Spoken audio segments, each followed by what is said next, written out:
Shalom everybody, it's your boy Prophet here coming with another video. This is another video in the series of this research that I'm doing into validating the New Testament.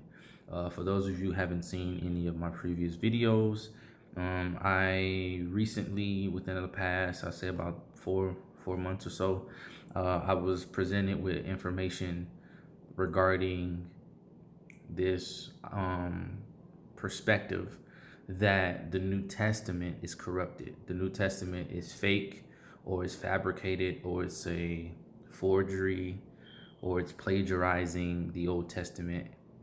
Also that it was just created by the Romans, or it was created by the Greeks, and that it has no biblical significance, and it wasn't divinely inspired.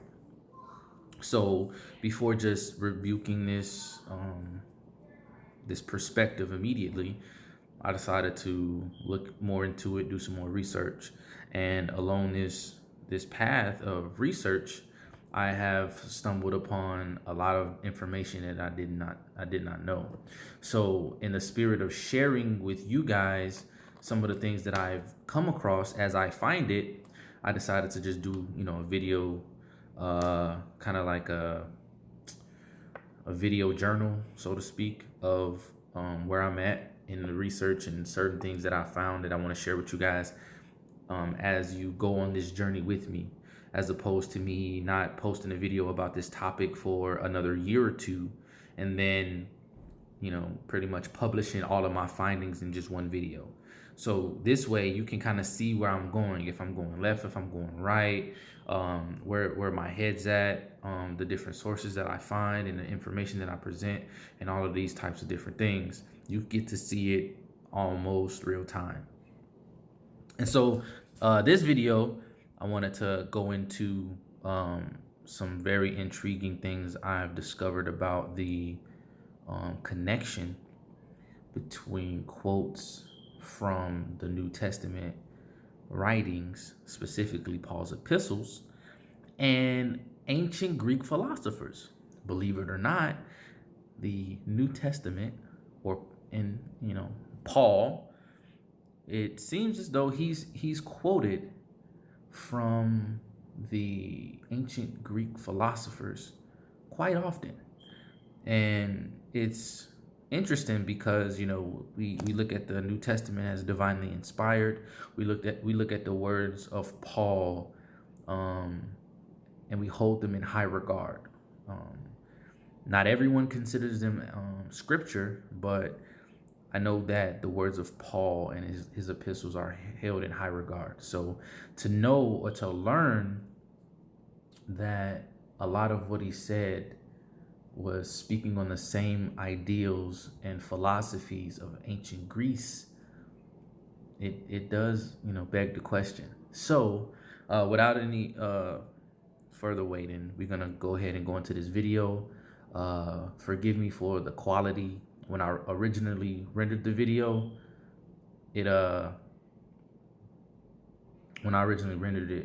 was in high quality, but then I had to do the narration portion of it, and then the program in which I narrated it in, it rendered it in a lower quality than the original. So I'm sorry. I apologize, but bear with me. We're gonna get through all of these technical difficulties, but let me know what you guys think of the video, and shalom. All right, this presentation is titled Greek Philosophy in the New Testament, and here specifically we're going to be focusing in on Paul's epistles. This is a dive into the connecting symbolism between the Greek philosopher writers and the New Testament writers. First text up is 1 Corinthians chapter 15, verse 33. The quote is, "Do not be misled. Evil communications corrupt good manners." This is by Paul, and is dated between 50 and 58 AD.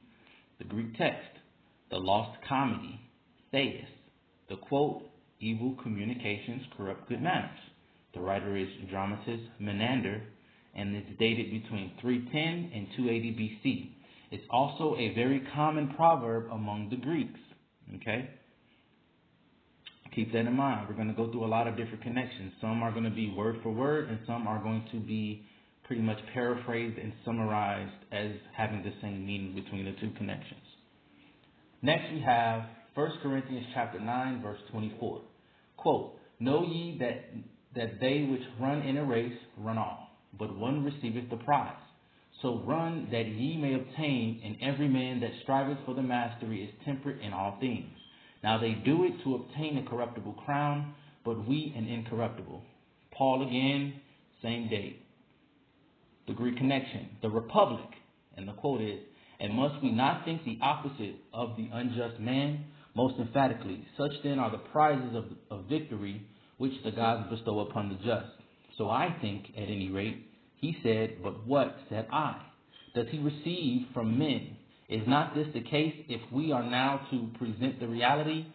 Do not your smart but wicked men fare as those racers do who run well?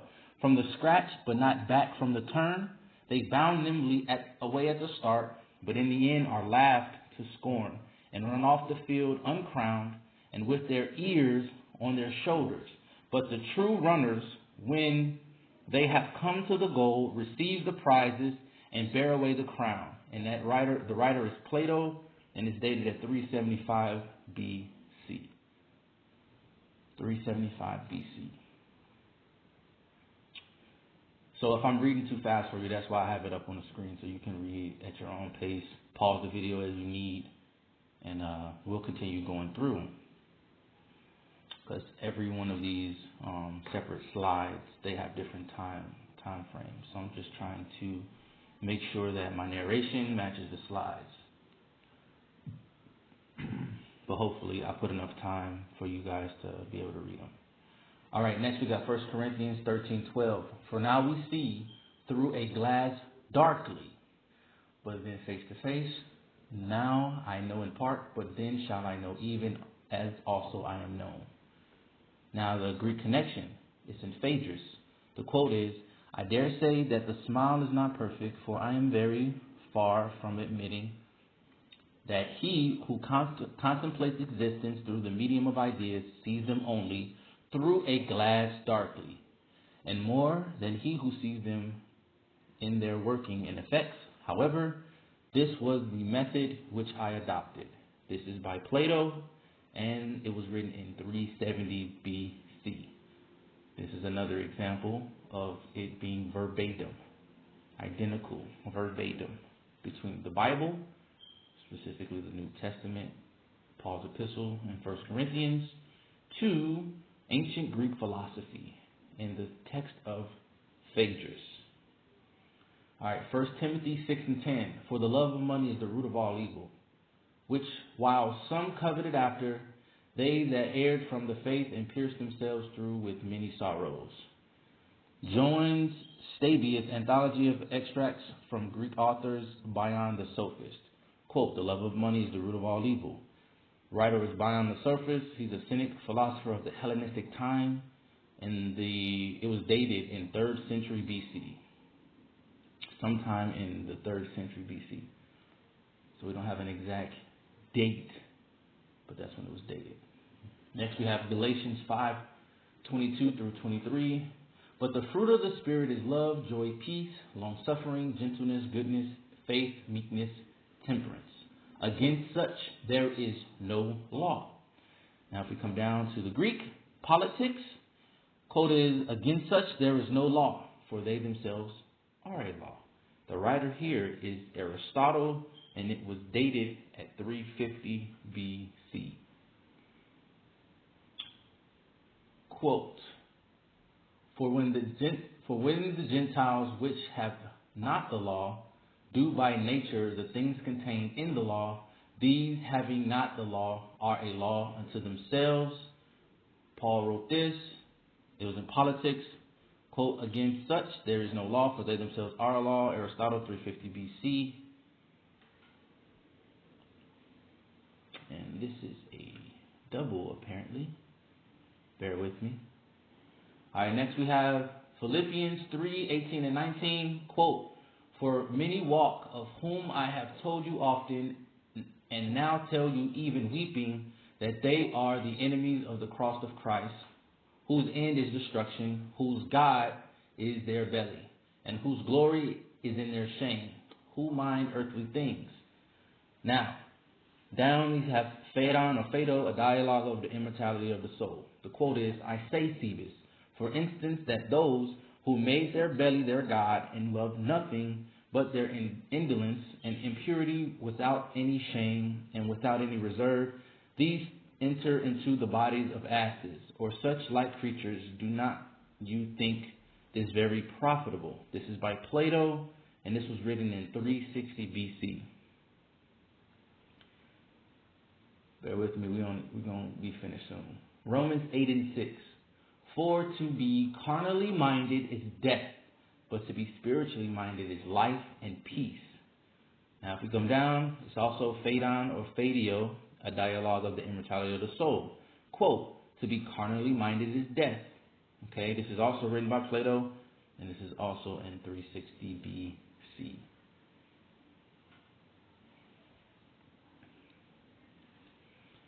All right, next we have 1 Thessalonians 5:15. Quote, see that none render evil for evil unto any man, but ever follow that which is good, both among yourselves and to all men.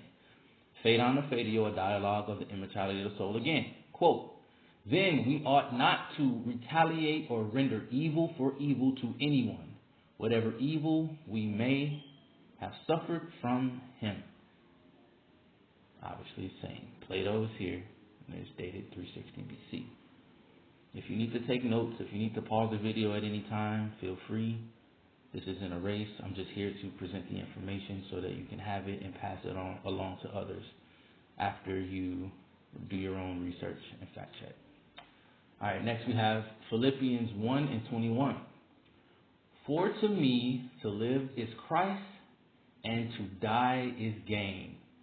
All right, and then we have the same book, Immortality of the Soul.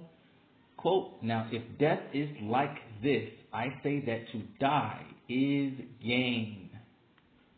I say that to die is gain. This is a very, very popular quote in the Christian theology in dealing with being a martyr. All right, we have Acts 26:14. And when we were all fallen to the earth, I heard a voice speaking unto me and saying in the Hebrew tongue, Saul, Saul, why persecutest thou me? It is hard for thee to kick against the pricks. All right, look down. We got two. The Bache or the Bacchentes, kicks against the pricks. That was written by Euripides in 405 BC. We also have Agamemnon, line 1624. The quote is, kick against the pricks. And the writer is Aeschylus, I don't know how to say it. And it is dated at 458 BC. Interesting. We see two different ancient Greek philosophical texts that match this New Testament writing. Very interesting. Very, very interesting. And I believe this is the end of the presentation, Greek philosophy in the New Testament, Paul's epistles. So based on the information presented, can we clearly determine if in fact Paul's writings were of divine inspiration by the Most High? Or were they merely a plagiarized summary of ideas, concepts, beliefs, and philosophies from ancient Greek writers, historians, and philosophers of that time? Or is the truth somewhere in between? This is different. This definitely calls for further study. Thank you guys for checking this out.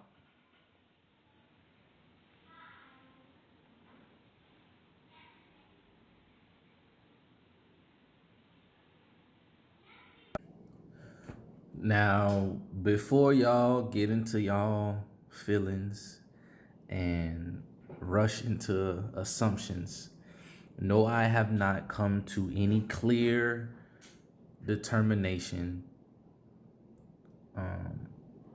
about the New Testament. I don't know if it's true. I don't know if it's false. I don't know if it's somewhere in between. I don't know if it was been tampered with in certain areas. I don't know if some things were twisted or fabricated or plagiarized, or if all of it or none of it, right? I haven't come to any decisions. I haven't come to anything like that. I'm just taking you guys on the journey that I am on, looking into the New Testament. So chill out.